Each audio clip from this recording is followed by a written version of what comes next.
Hey there, it's Hannah with WTI.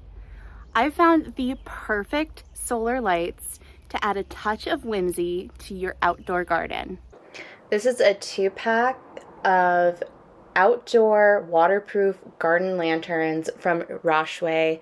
I think they have the most beautiful crackle glass, and I love the rustic handle where you can hang them from anything. I hung mine in this Rose of Sharon out in my yard, and it just looks so beautiful at night.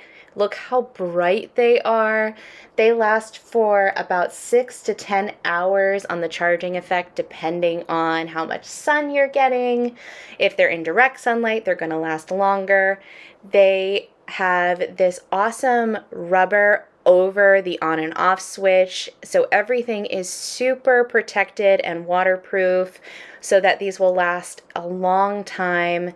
You can choose whatever shape you want with this copper wire where the lights are, and the jar has a great hole at the bottom, so if it were to get any water in it, it would drain right out.